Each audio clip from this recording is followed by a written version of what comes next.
They're sleek and they go fast and they make lots of noise and everybody is wowed by them. They're deceptively beautiful. It's like Venus flytraps. Aircraft launch from the sea, from carriers. Air-to-air missiles, air-to-ground missiles, GPS-guided bombs. One of those frontline Hornets has everything you could need to really just go out there and wreak havoc.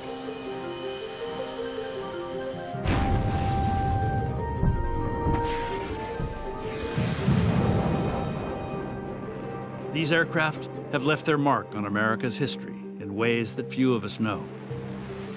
They had no right to win, but they did, and in doing so, they changed the course of a war. I lost 22% of the guys in my squadron. 22%, you never forget that. This film follows young pilots today as they learn their craft and tells the sweeping history that they are heirs to. I watched every World War movie I could get my hands on as a little kid. The history was one of the things that really drew me to this life. These were people who were willing to literally bet their lives to go ahead and bring this technology and this new kind of warfare to the forefront. Back in the early 20th century, this is somewhat psychotic. You are a part of a lineage of people that have been witness to the biggest events of the 20th and now 21st century. You feel that every day you're a part of something bigger. But embedded in this lineage is also controversy. Again and again over its 100 years, this craft has been called into question as impractical, extravagant, obsolete. Now, today, a new round of doubts and reason to wonder if this generation of aviators just might be America's last. This is the story of a weapon that changed the face of war.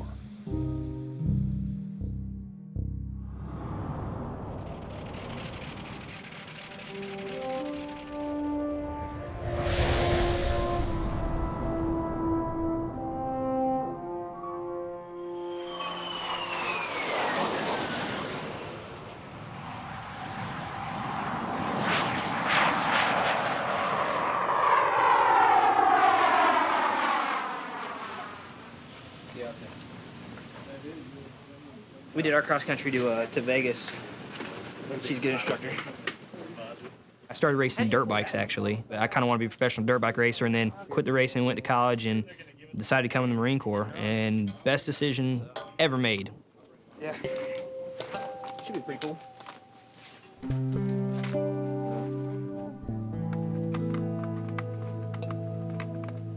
Cool.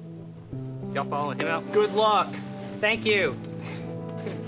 My mom used to take us to an airport nearby where we grew up, and you could sit out close to the flight line and see people taking off and landing and stuff, and saw planes flying over, like this guy.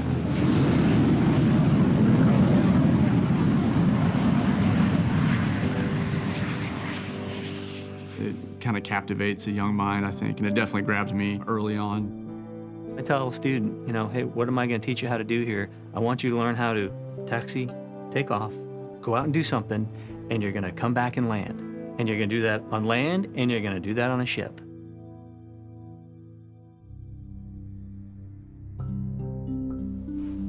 Every little thing will affect your psyche before you're going out to the boat.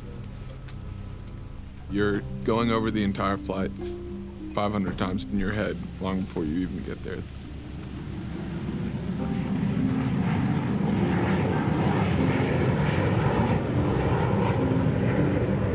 You can imagine the instruments and how they're changing. In your head, you can imagine the airplane accelerating faster. We're gonna fly out there. First time you see the carrier that you're going to, it'll be about 15 miles out. And and you realize you're gonna be landing on there, stopping on what looks to be about a little drop of oil in the sea. I think universally, the first time you roll up behind the boat, oh crap, is what comes to people's minds. Everybody says it looks like a postage stamp. The first time you go overhead, you look down and think, well, there's no way. They made a bad mistake. Part of the mental preparation is trying to think, okay, I'm gonna see it. It's gonna look different than what I imagined. It's gonna feel different than the simulator. I'm gonna freak out and I'm gonna keep flying.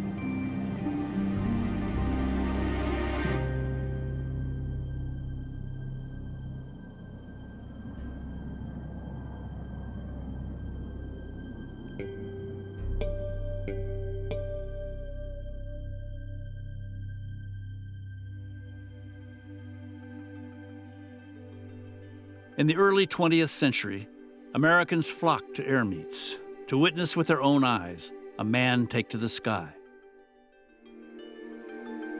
In an age of innovation, nothing seemed more wondrous than the airplane.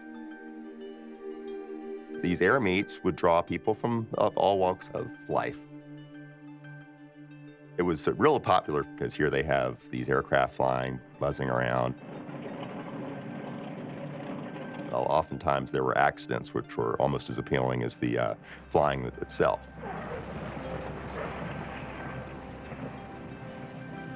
The Army and Navy, too, were intrigued and sent their representatives to the very first air meets.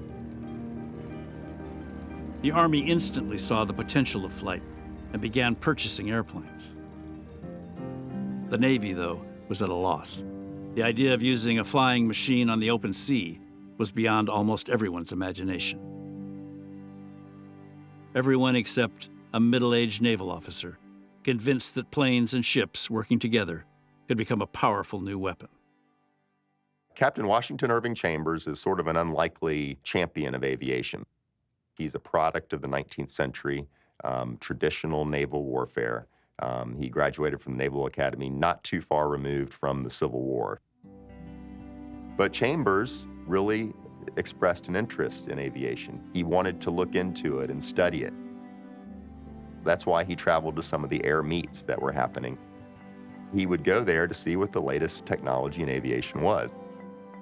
In the fall of 1910, Chambers attended an air show in Belmont Park, New York, in search of a pilot willing to try a grand experiment, launching an aircraft from a ship. Among the daredevils and showmen at the meet, one man clearly stood out, Eugene Ely.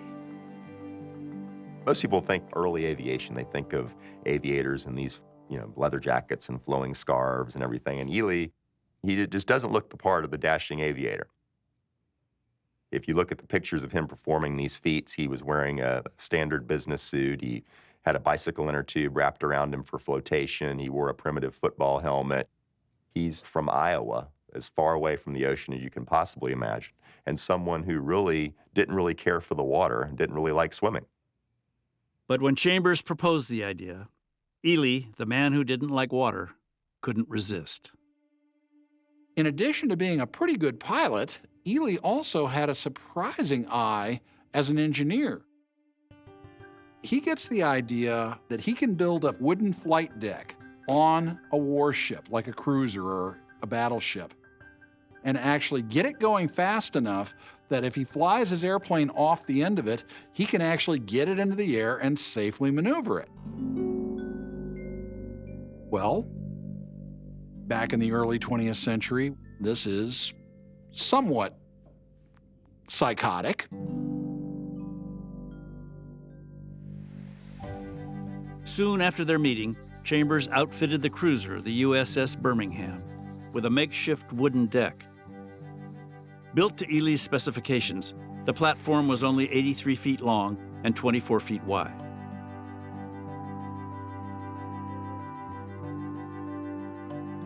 On the morning of November 14th, 1910, rain squalls filled the sky. Ely waited nervously.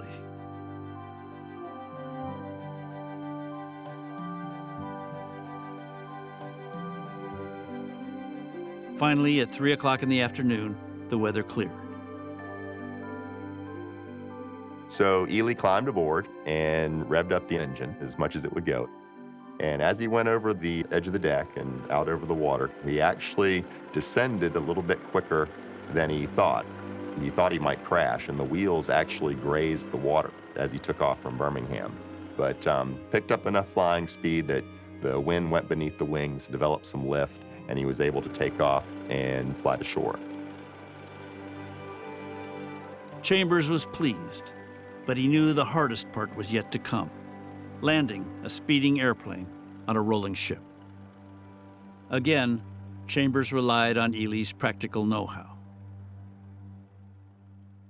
Ely was facing the prospect of flying into the back of the smokestacks of the ship, so he had to come up with some way of stopping the airplane.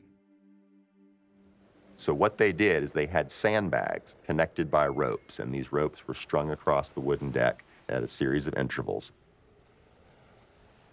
And there were a series of hooks beneath the aircraft, and as these hooks snagged on those ropes, the weight of the sandbags there would bring the plane to a stop as it hit the deck.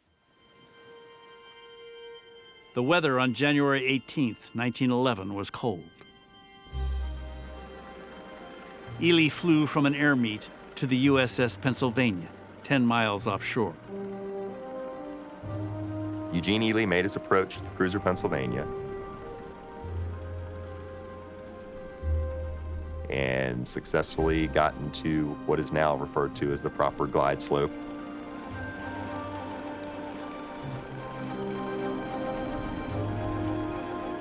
Hit the deck, and the ropes caught the hooks on the bottom of his aircraft and eventually brought the plane to a stop.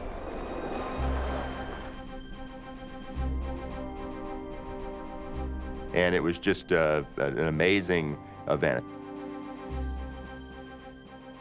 No one had ever seen anything like this before. I mean, you have to think at that time, you're only about 7 years removed, 8 years removed from the Wright brothers' flights. And here you have sailors seeing an aircraft land aboard their ship. It was something that was, really, observing it must have been an experience to remember. And the amazing thing is, the metaphors laid out by Ely of the flight deck, of the arresting gear, of the tail hook, are things that we still use 100 years later. The man was a visionary. But Eugene Ely would not live to see the magnitude of what he'd achieved. Within months, he was killed in a plane crash during an air meet.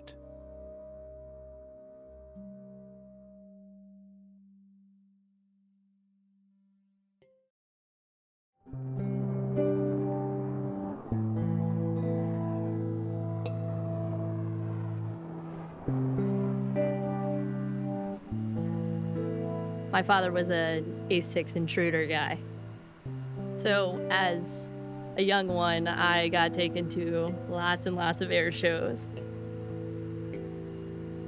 I'd climb up on my dad's shoulders. Any kid is gonna look up and think it's grand and amazing, and they want to do it. And remember what I told you about the roll-in, is that when you see that line down there. The thought of landing on the carrier is still a very big idea, and not ominous, but it's still a heavy thought, landing on a giant chunk of metal in the middle of the ocean.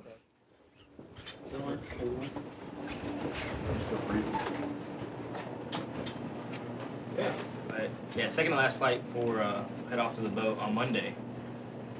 So 2 more chances to perfect it before we go, or bracket the mistakes.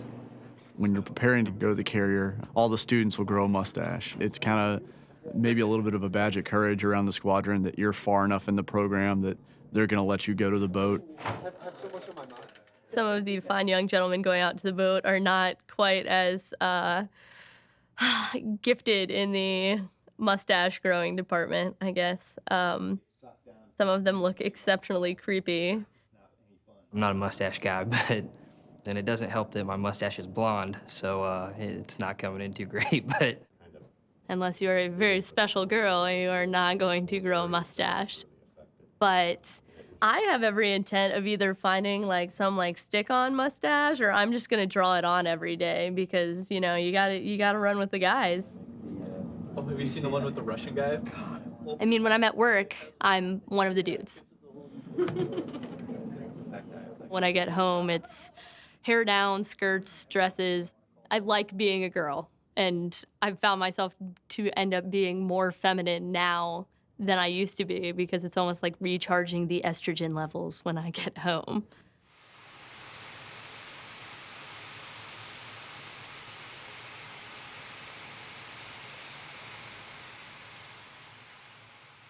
It's definitely a competition. Everybody wants to be the best. You know, it doesn't matter if there are Army guys here or Air Force guys here. It's the same thing. Everybody just wants to be the best. With that being said, I mean, Navy guys are my good friends too.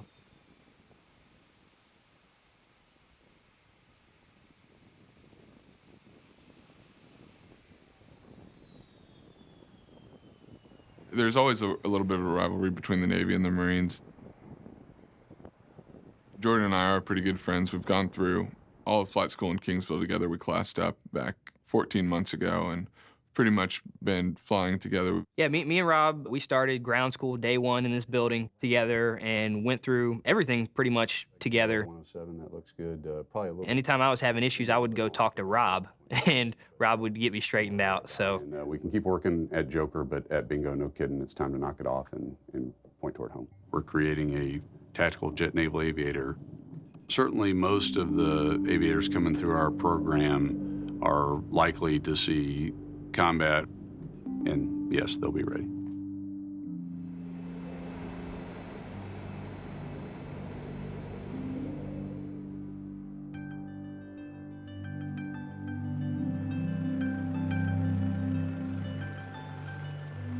For more than a decade after Eugene Ely's pioneering flights, U.S. naval aviation stood still. Most people would think that, hey, this is a triumphant event. This is a major demonstration. The Navy is going to fall over itself to buy aircraft. Well, that wasn't the case. Airplanes were still made of wood and fabric and could barely hold the weight of a man, much less a heavy bomb. But from the moment he witnessed Ely's plane land on a ship, Captain Washington Chambers could imagine the future.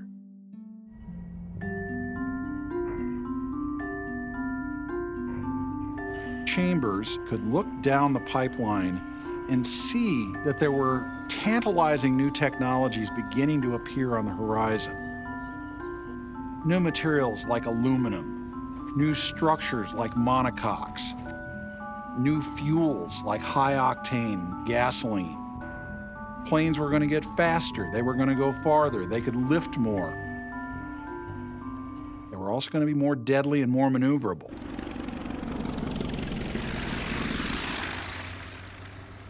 By the end of World War I, the airplane had become a part of modern warfare.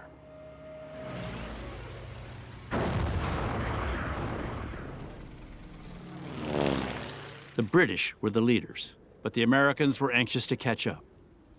So were the Japanese, who built the world's first aircraft carrier from the ground up. The Navy embraced seaplanes for reconnaissance. But the effort involved in lowering and retrieving the planes made them useless for much else. For Chambers, it was clear the Navy was falling behind. He continued to press. You have Chambers going and doing this incredible marketing job to a very conservative general board of the U.S. Navy, trying to sell a very new, very expensive technology, which, oh, by the way, required the building of some of the largest and most powerful warships in the world to prove that it was even viable.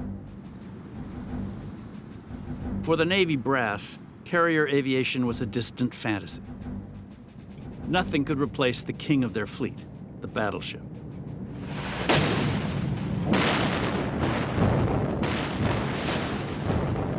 Up to this point, the war plans of every nation in the world still envisioned big gun battleships, 8, 10, 12 at a time, lobbing one-ton shells at each other until one side or the other gave up, and that would determine the fate of nations.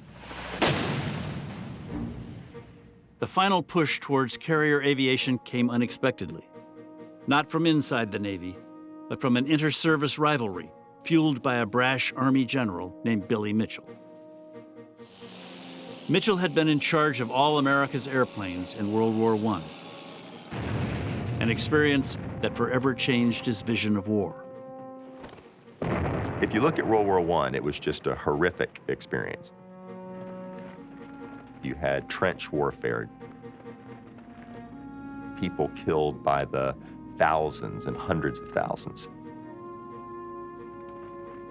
And you had people like General Billy Mitchell, who looked upon the airplane as a way that could change warfare and could get warfare out of the trenches. Mitchell's determination matched his arrogance. He wanted to consolidate all military air power under one service, an independent air force under his command. Mitchell set out to do something big, something never done before. If the whole world believed that airplanes could not kill ships, well, then he would prove them wrong.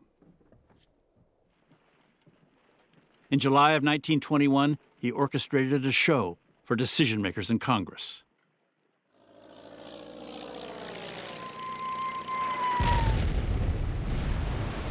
Mitchell's airplanes first destroyed several old battlecruisers. Then came the most important test. Each plane carried a newly invented 2,000-pound bomb. Their target, a captured German battleship, long deemed unsinkable.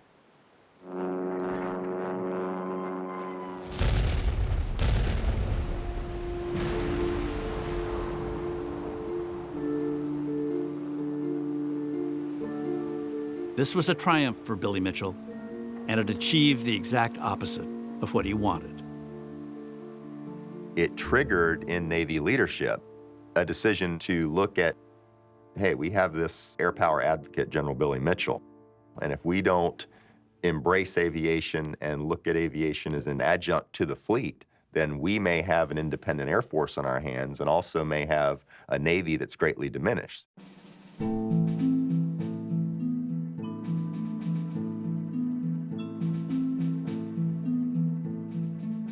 Within a few months, the Navy regained the lead, converting a cargo ship into an aircraft carrier christened the Langley. The age of American carrier aviation was born. The Langley operated for 2 years in an experimental role, testing aircraft and training pilots.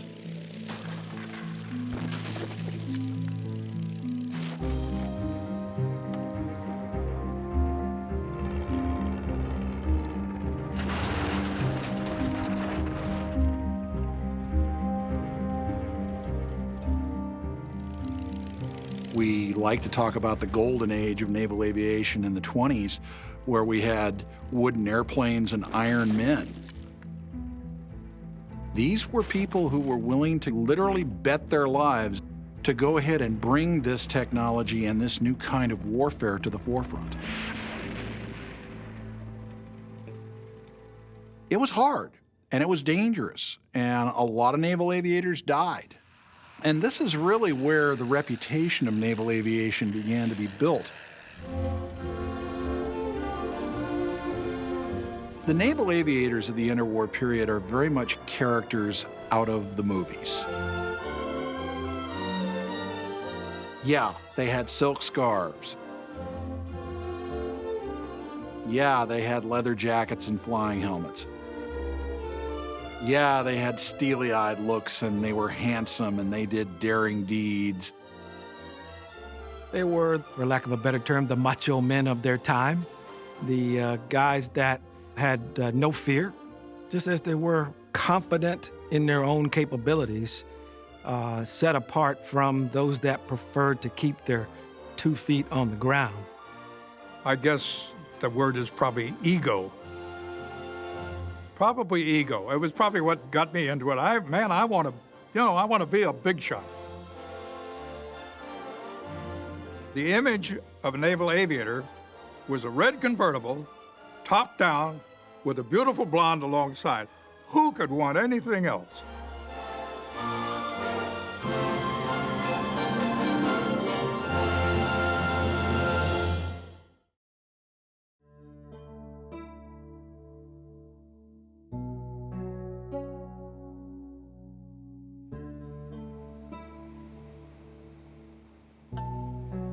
Every day you're operating in 3 dimensions.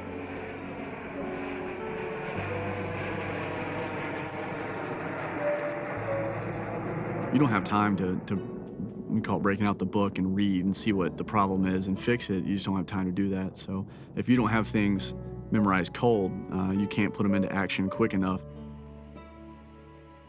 We make our own mistakes and tell the plane to do the wrong thing sometimes.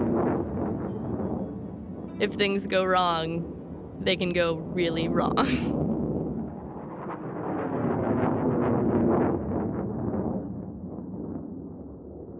Some days you're just on, some days you're not. Hopefully we'll peak when we head to the boat and have a good day. We're practiced, we're well rested, we're ready to go, and we're at the top part of the game, close to being as good as we can be.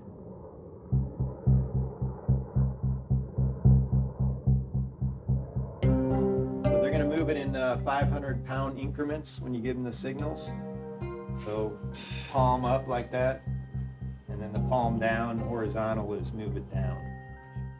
I'm having a feeling that I'm gonna look and be like, wow, I have to land in that little spot, and that boat's not as big as I thought it was gonna be. But trying to keep those out of the head right now and just focus on what we were taught to do. This will be a completely new experience for me and most all the other students. We have no fleet experience. It's gonna be loud, it's gonna be busy. I mean, they've been showing us all week of people killing themselves behind the boat, crashing left and right. It's all learning points you can take from, and remember, don't do that. I don't want to turn into a fireball. I'd like to land and come home at the end of this. The nerves crank up. It is completely foreign, and probably the most exciting thing we've done in our lives to this point, so.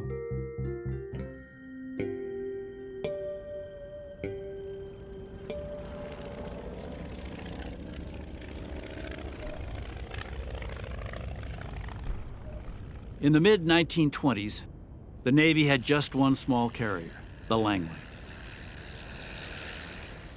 Airplanes had become sturdier, the pilots better trained. But still unresolved was how to use all of this in war. Amid the wavering, one figure emerged to take the lead. His name was Admiral Joseph Mason Reeves. Every move of these naval aircraft has a definite purpose and has the single aim of achieving a fighting fleet. His nickname was Billy Goat Reeves because he had this beard and goatee that he wore. He's a hard charger, a football player at the Naval Academy, studied tactics, and he is a convert to naval aviation. Reeves chafed at naval doctrine that confined planes to reconnaissance. He was after a weapon as lethal as the battleship. For him, it very quickly became, how can we use this aircraft carrier not as a support weapon, but as an offensive weapon, as the offensive centerpiece of a naval force? Admiral Reeves understood, even with Langley, that you had to maximize the number of planes that could be launched from that flight deck.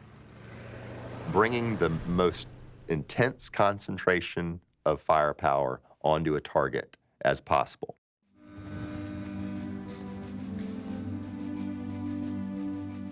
In 1928, Reeves got a platform that matched his ambitions. The United States takes 2 incredible hulls of battle cruisers they were building, and they put all of their tonnage into these 2 ships, and they produced 2 of the most beautiful, powerful, and in fact the fastest warships in the world, the Lexington and the Saratoga. Reeves loaded the 2 carriers with nearly 100 planes each, and within a year, he overcame the seemingly impossible, launching and landing dozens of airplanes in rapid-fire succession.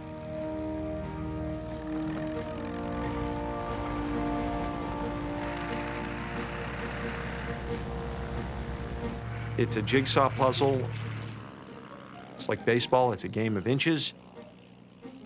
You can pick a million different cliches, and I don't think any of them really accurately capture what happens on a flight deck with dozens of airplanes. some launching, some recovering. There was this constant ballet going on, choreographed by the deck department, the air department, literally hundreds of young men using their bare hands and muscles to push 90 or 100 airplanes.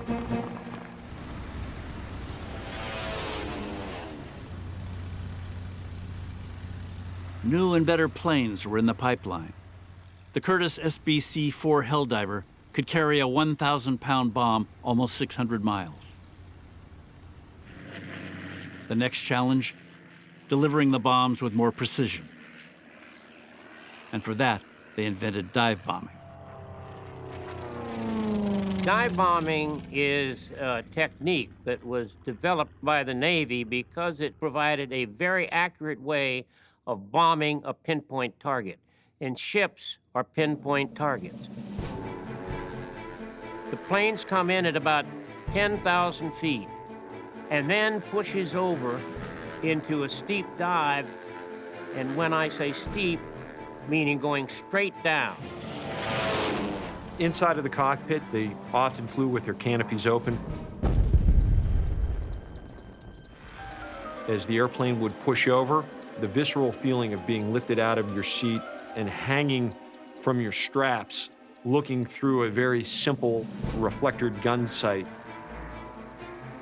Meanwhile, this ship that you're aiming at, well, it's a moving target. It's snaking, it's circling, it's changing its speed. Then at about 2,800 to about 1,500 feet, which isn't very high at all, you would release the bomb.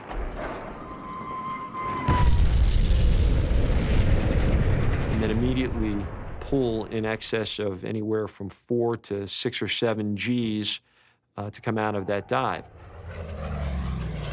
Naval aviation had gained power, reach, numbers, and precision, but was still untested in battle.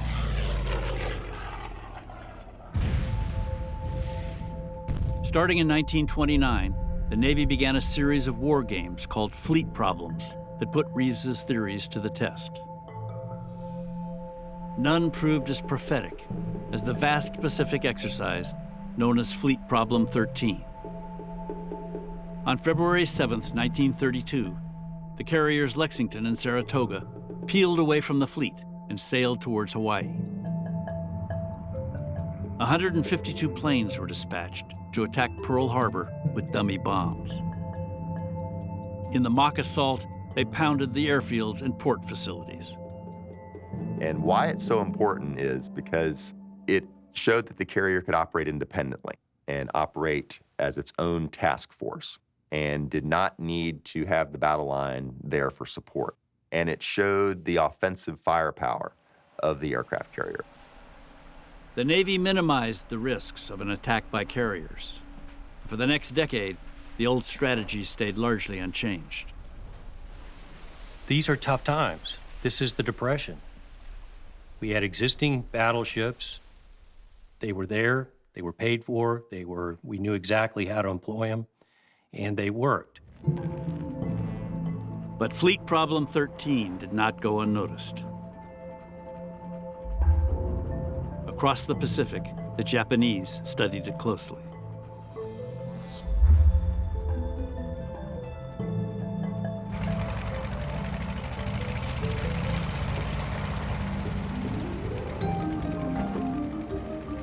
Over the next decade, they would expand their fleet of large carriers to 6.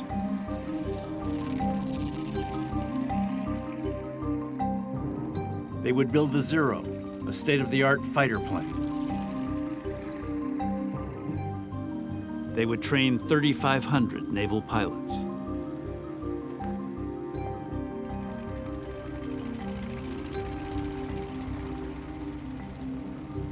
The carrier force that moved toward Pearl Harbor in December of 1941 was the largest and most powerful in the world.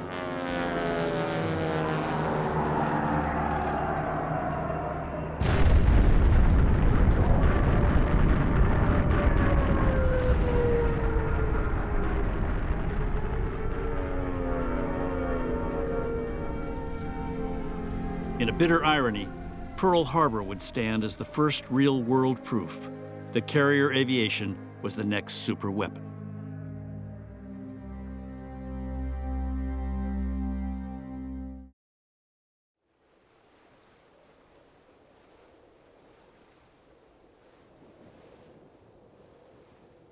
When you walk out on the deck in the mornings, it's pretty impressive. It's quiet, it's peaceful, and you start to pre-flight. You can feel the ship starting to wake up. You can hear the surf going underneath the hull. You can look out on the horizon, see the clouds, and you just breathe in that fresh air, and you go, it's a good day to fly.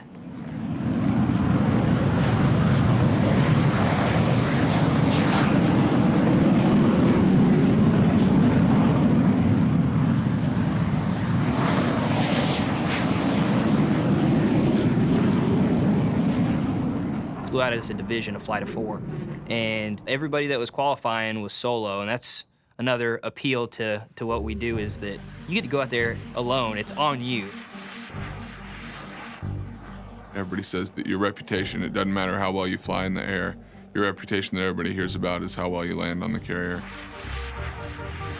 And the formation part of the flying was really shaky. I thought we should have looked better coming overhead the ship. Just some, and I think that was more nerves than anything, but the 3 students, we definitely, it was pretty ugly coming overhead. To see that piece of American territory out there in the middle of the ocean is awesome.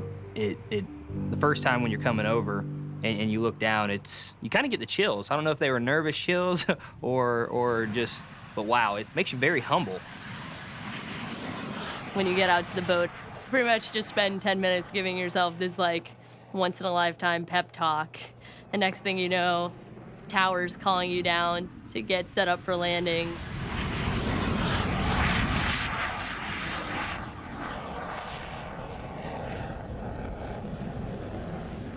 You have an LSO who's standing next to the wires on the deck on the landing area, and he's grading all your passes. They're listening for the sounds the engine's making. They can tell you've made a mistake before you see the mistake.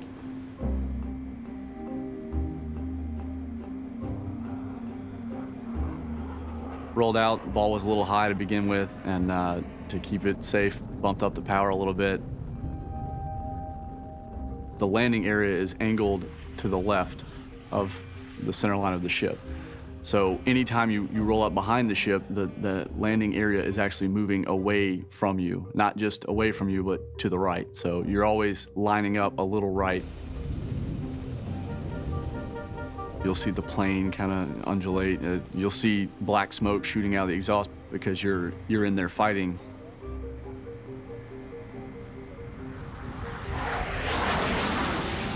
Saw the LSOs go by, and they were all staring straight up at me. Saw the wires go by, it's 30 feet over them. I knew mid-pass that I just bought that bolter big time, so power back up and take back off. A bolter is when they come around with their hook down and they land too long and they miss all the wires. And they have to go around and try it again.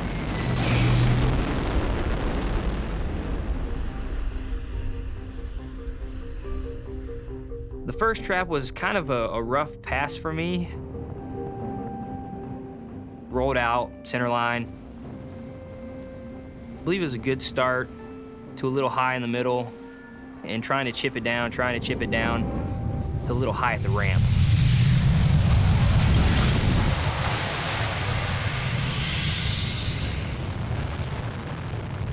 The first trap there's no way to really describe how it's going to be. It's this screeching noise.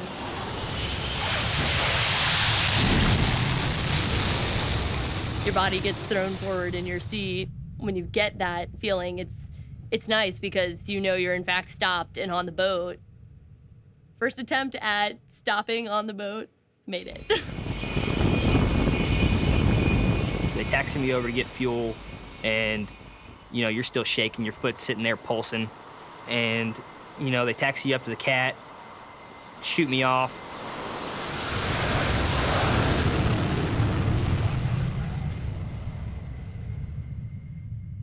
everything goes dead silent. My first initial thought was that my engine just failed. I had to realize that I was still climbing and my airspeed was increasing to realize that I'm safely airborne. Coming down a high start and trying to chip it down while remembering the first pass, which was my fly-through down for the one wire. Didn't want to do that, kept too much power on it. And I forgot to put my hook down.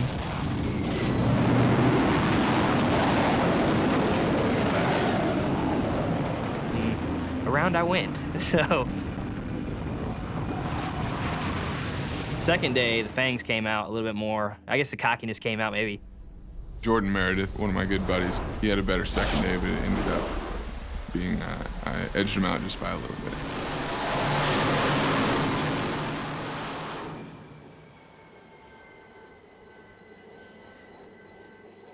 With Rob being in the Navy, me being in the Marine Corps, Rob's chances of going back to the boat are almost guaranteed. I mean, that's all the Navy jet pilots go to the boat, whereas Marine jet pilots don't necessarily go to the boat ever again. We've pretty much been flying together. We've gone out to El Centro to do bombing together, and obviously we went to the carrier together. So it'll be tough. He's a Marine, which means that the odds are I probably won't see him again in my career. I was kind of depressed because the fact that Marines don't always get to go to the boat, and the fact that I may never go to the boat again, it's such a cool experience that you don't want it to end, and when it does, it's kind of rough.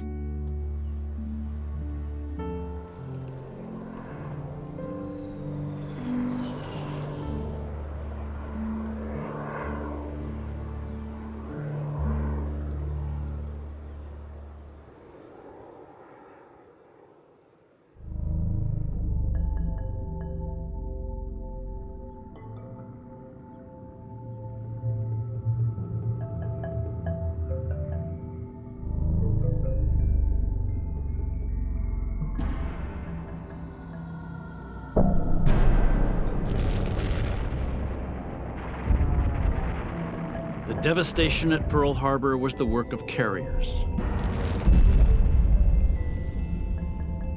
350 Japanese planes launched from hundreds of miles out at sea. In just 2 hours, they wiped out most of the battleships of the Pacific Fleet. It was a masterstroke. Japan had not been stopped, and there were some people in the United States who believed Japan couldn't be stopped. That eventually Japan would not only control all of China, the Philippines, the Dutch East Indies, but the northern coast of Australia, possibly even India. In the United States, the loss of the battleships upended every plan for how a war in the Pacific could be fought and won. By sheer luck, 3 aircraft carriers had been spared. They were out at sea during the attack. You have this bizarre situation that the Japanese attack with aircraft carriers forces the United States into a carrier-based naval strategy. It was now up to the U.S. carriers to hold the line against Japan's Imperial Navy.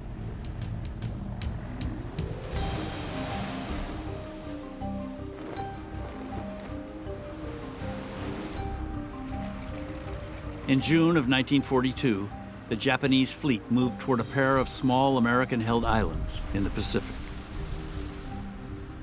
Midway Atoll was just 1,000 miles west of Hawaii and strategically important. A threat of invasion was sure to draw a full-out American response. It was designed as a perfect trap. The Americans sortie with about 50 ships.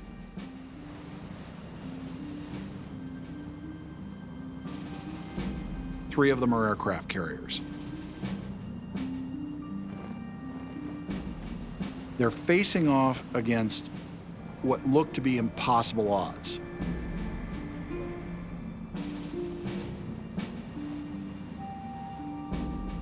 The enemy has vast numbers of ships, almost 200 ships. They've sortied the entire combined fleet. The morning of June 4th did not start well for the Americans.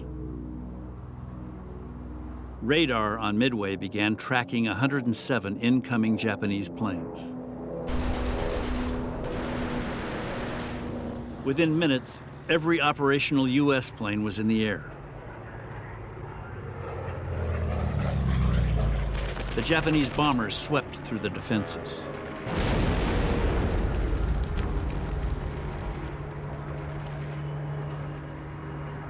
Out at sea, the U.S. carriers Enterprise, Hornet, and Yorktown launched their planes, hoping to hit the Japanese carriers before they could unleash a second strike.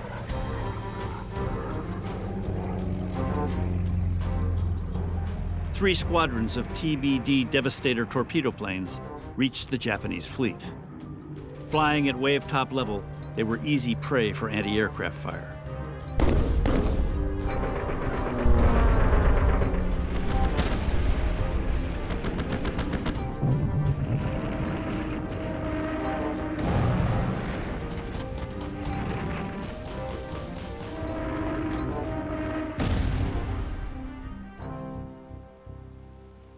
Of 41 torpedo planes, only 4 survived.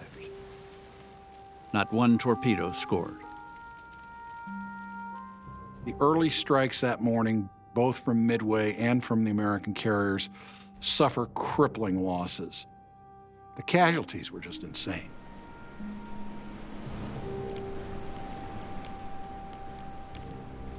Of the men and aircraft that launched that morning, about half did not return.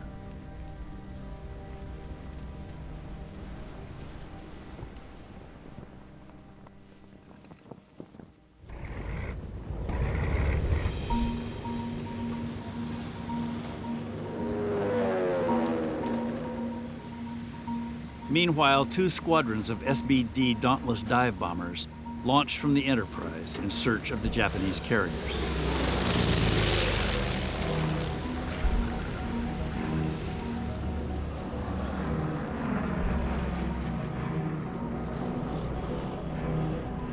They were led by a 40-year-old lieutenant commander from Buffalo, New York, named Wade McCluskey. McCluskey gets out to the point where he's been told, the Japanese fleet will be waiting for you there. Gets out there, butkus. Nothing in sight. Staring at the vast expanse of ocean, McCluskey had to decide whether to return his men to the Enterprise or lead them on a fool's errand. And McCluskey decides, well, I'm going to take my force of 2 squadrons of dive bombers and I'm going to have them follow me on a very methodical search pattern. Now, he has a little problem. He's running low on gas. And more than a few of his pilots are looking at their gas gauges wondering if the old man really knows what he's doing. And then McCluskey spots a Japanese destroyer. He figures, that Japanese destroyer is going at high speed towards something. I'll bet you that's the Japanese fleet. McCluskey followed the destroyer. Approaching from the south, he spotted 3 Japanese carriers. His bombers plunged into their dives, catching 2 of the carriers by complete surprise.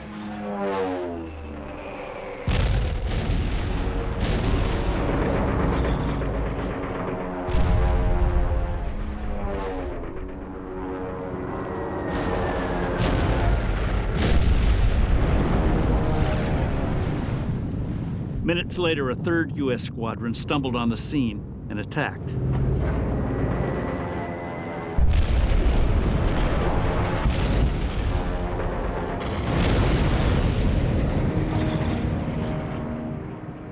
As McCluskey looked behind, through the tall columns of smoke, he was stunned. The Americans had sunk 3 carriers, along with some 300 aircraft, and nearly 4,000 men.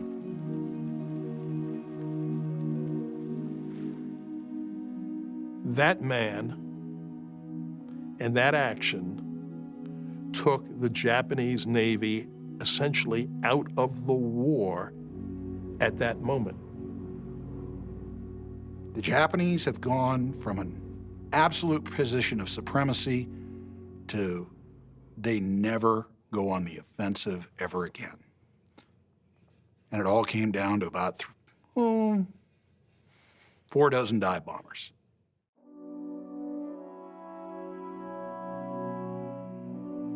pilots who followed McCluskey that day were ordinary men.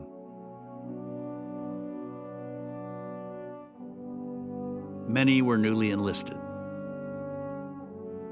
They had no right to win, but they did, and in doing so, they changed the course of a war. The Battle of Midway was the most decisive single naval battle in U.S. history.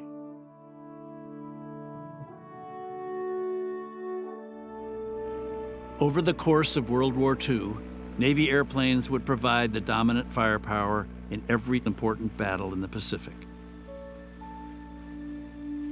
Carrier aviation had proved itself beyond measure.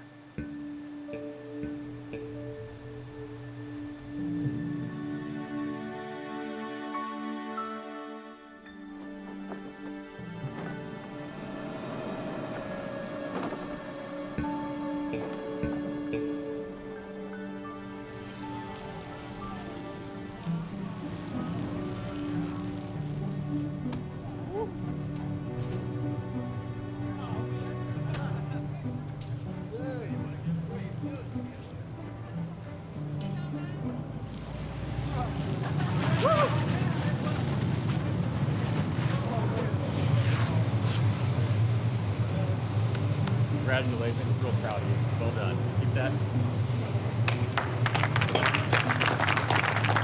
Good job. Congratulations. Good work, Marine. I watched every World War movie I could get my hands on as a little kid. Attack on Pearl Harbor, Battle of Midway.